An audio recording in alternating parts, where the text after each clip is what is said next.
Welcome. I'm Michael Bickert. Thanks for joining me today as we explore concepts with the objective of improving your management skills and growing your business.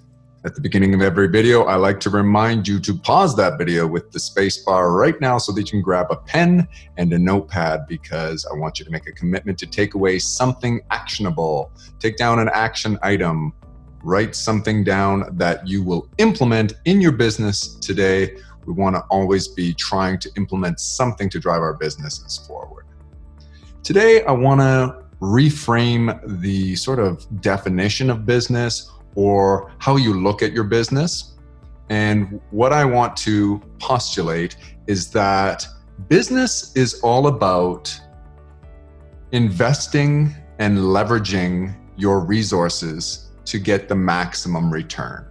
Now, you might respond to that and say, okay, fine, I can accept that, but what happened to the KISS principle, Michael? Keep it simple, stupid. Really, business is just about having a product or service of value and engaging in some sort of commerce and exchange for that product or service with people that benefit from that. Isn't that what business is? Of course, that is what business is. So why do I need to come up with another way of phrasing it? Well, what I try to do is look at things through different lenses, because it sort of stimulates different parts of the mind. And what I'm endeavoring to do here is to affect you in a way that you will change your behavior if necessary. Now, if you are resolved that everything is going great in your business and there is no need for improvement and no change is necessary, if it's not broke, don't fix it, fair enough. That's fine. You don't have to. In fact, you should keep it simple. You want to stick to basics. I still think this is a basic concept, and I'm speaking to those who maybe are experiencing a plateau. They're looking for some new ways to grow their business, or maybe some old ways. Maybe it's still back to basics. Maybe it's about that you're not looking at things fundamental enough. You're not looking at the basic building blocks of your business. And so I think, you may have heard something repeated throughout your life. Maybe your parents told you something as you were coming up, and then a friend told you later the same thing, but in different words, but it resonated with you. It stuck with you. And, even in the Bible, essentially, many of the same messages are reiterated time and again. And if the Word of God resonates more with people in one way than another, repeated in a different way, then certainly we can take business concepts and benefit from sort of breaking them down to their fundamental basics and rephrasing them or reframing them. So one more time, business is all about leveraging and investing your resources for the maximum return. So really, as an entrepreneur, as a business owner, as a manager, you are an investor. And what is the difference between what you think of as an investor or what you are? You are, in fact, an investor. Ask yourself that. Sort of do these mental exercises and explore the difference. So let's look at what kind of resources do you have? And that's something that you might want to jot down, a list of your resources. Of course, the primary resource in business that we expend are financial resources, capital. So money, currency, financial resources is a primary one. And you might say, well, can't everything be redefined in terms of a financial resource? And I would say that's absolutely factual. However, it is, again, very useful to break things out and explore what you have. And we'll delve into that in a little bit more detail in a moment here. So what other resources do you have besides capital or financial resources? You may have human resources, labor, and you might have really talented people on your team. You may have a team, and in times of economic downturn and where revenues are contracting and not expanding, you may be looking at your human resources and asking yourself, the investment in that human resource pool, is it justified? Is it a place that you are maximizing return? And certainly many people have lost their jobs when their employer has determined that that isn't the best place that they can invest in terms of their business. So we have financial resources, we have human resources and labor. What else do we have? You may have other assets related to the human resources. You may think, well, we have intellectual property, intellectual resources, and creativity that we can leverage as a resource. We have specialized knowledge and expertise and experience. These things are all resources that we commonly try to invest and leverage in terms of business. What other kind of resources do you have? Do you have physical assets such as facility, land, tools and equipment? These types of things are also resources that you may be able to leverage and invest in a way to get a better return. Time is a resource that you can invest. You may even have some digital assets, some sort of, again, intellectual property or something like that. So make a list of these things, explore and ask yourself, maybe you haven't even realized how many assets that you do have that you can leverage and invest to get a better return on your business. And that's where I want to go next with this conversation. And that's why I said sometimes framing business slightly differently. Think of, as an example, a person who runs a business, maybe a smaller business where the business owner is the primary resource. In fact, his expertise, his knowledge. So maybe you're a healthcare practitioner, or you're a contractor, maybe you are involved in the installation and repairs of electrical or plumbing, and it's your knowledge base that is the primary resource that you exchange in commerce, in the business world, and you exchange for, money. So in those cases, often a person looks at it very simplistically and thinks of themselves as sort of the business, and what they need to do is do all things in order to run a business. But if you frame it again through the lens of business is all about maximizing your returns by investing your resources where they can get the maximum return, then you'll realize that sometimes businesses and business owners and managers aren't doing that. Let's use the example again of the, say the contractor, the healthcare practitioner, who maybe is doing his own accounting. Now, what is the return on the investment of time or even the investment of his accounting knowledge or lack thereof? What kind of a return on investment is he getting there versus what might he get if he had spent that time with patients or with customers and applying his specialized knowledge and expertise? That is the type of thing that I'm talking about here, where business owners need to think about this concept.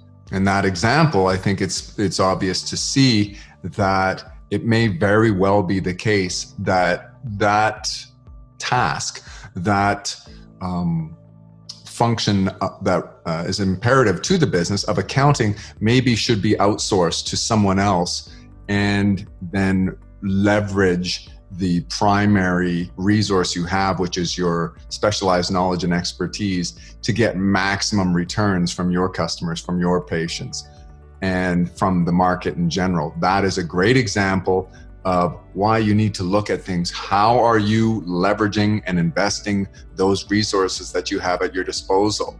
Another theme in this concept that I want you to consider is, do you have resources that you never really thought of as resources? So when you went through your brainstorming, you come up with some things, you go, wow, I actually have this at my disposal, but it's not necessarily imperative for my business, or it's sort of laying dormant, it's being wasted.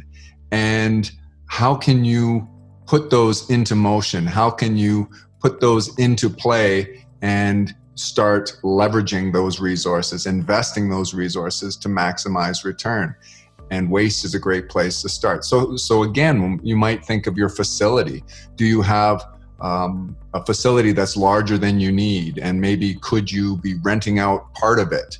Right? That's another way to invest your facility as something that you have, and it's maybe dormant, at least part of it, and you can rent it out and be getting some rental return on that. Or just think about the various types of waste. I want to give some extreme examples, but to help to stimulate your mind here, I think of, from what I understand about, hot wings, buffalo hot wings, chicken wings, those were at one time considered a waste product. Maybe in butcher shops, the wings, the tips were all just disposed of. And then somebody in a restaurant, I presume, or maybe a butcher himself, had come up with a recipe and decided, well, if I fry these things, if I spice them in a particular way, maybe I can sell them. And it became a hit. I don't know the exact story there, but that's what was relayed to me many years ago, and it sounds plausible to me. So taking a waste product, something that was very low value, and then modifying it in such a way that amplified its value, that leveraged its value. So this person had access to a resource, the chicken wings, and was able to just modify it slightly and create maybe an order of magnitude value improvement, amplification, by just adding a little bit of spice and a little bit of preparation, a little bit of processing. Another one that I recently became aware of is, I think it's Patagonia was looking at all the waste of the cotton that they were, they would cut out on the sheets of cotton. So, they would have looms that would weave cotton into the t-shirt material and everything. And they would have, tons of it. And then when you cut out the pattern for a t-shirt or whatever they're making, there's all sorts of leftover. And historically, that has been waste, and they couldn't do much with that. And so their R&D department has figured out a way to process that and return that to a fiber form that can be rewoven into new material that they can just, I presume, time and again, keep making into new shirts and new garments, new products. So that's a way of leveraging a resource that they had that was otherwise a waste that they may not have thought of as a resource. Another one that's popular right now is Tesla and looking at the batteries. So batteries is a limiting sort of factor in terms of the scalability for Tesla.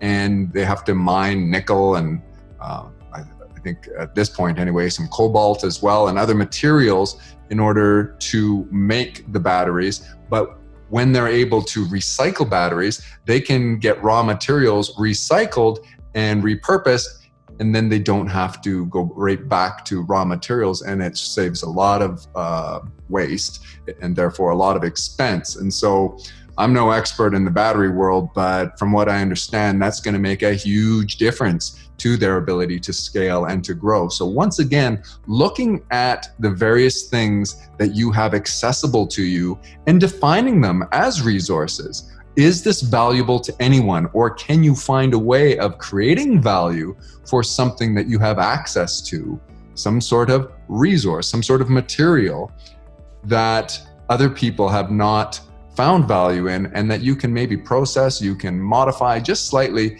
or use it in a way that adds value to your existing production, to your existing products and services. This is a key way to drive value and a key way to maximize return on your investment. So think about the, say, start to finish process for the creation of your product. What's left over? What are you wasting?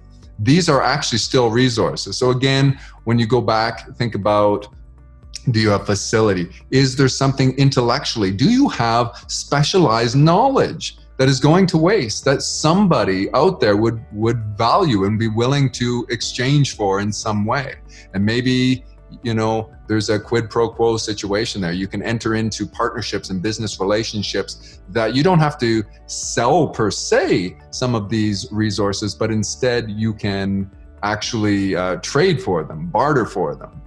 The underlying theme here is to look at your business from different angles. Look at it through new lenses, frame it in such a way that causes you to think deeper and to question the way you are doing things. Are you maximizing the returns that you can be getting? What are your resources? What areas are you wasting?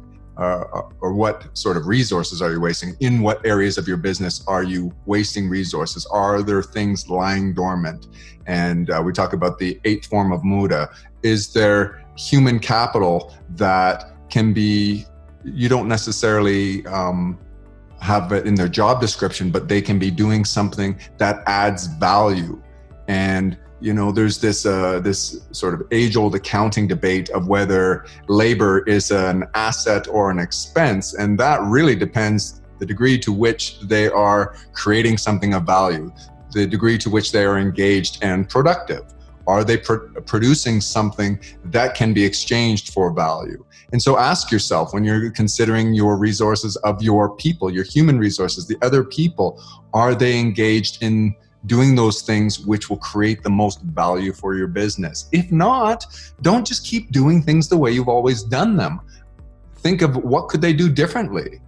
If you are creating software and your people, and you've got a team of people engineers that are creating software, is it better that they improve the software or create a new one? These types of things, you always have to ask yourself time and again, what is the best way to organize my resources, to invest them, and to leverage them? I just want to leave it with that today, and get you to sort of always look at things through a little bit of a different lens and ask yourself, how can I frame things in my mind so that I'm pushing myself forward? I'm making strides in my business, and I don't want to stick with the status quo necessarily. Don't change just for the sake of change, but certainly ask yourself whether change is necessary. Is there something you should be doing different? And as I say, if everything is going really well in your business, that's great. If it isn't, you have to start questioning things. You need to spend some time every single day just sort of giving your business the 30,000 foot view and sort of taking things back to basics, asking some questions, revisit that business plan and your strategy, and ask yourself, am I leveraging all of my resources? Am I investing them to ensure the maximum returns? Leave something in the comments that we can all benefit from, because we want to learn from one another. Perpetual refinement.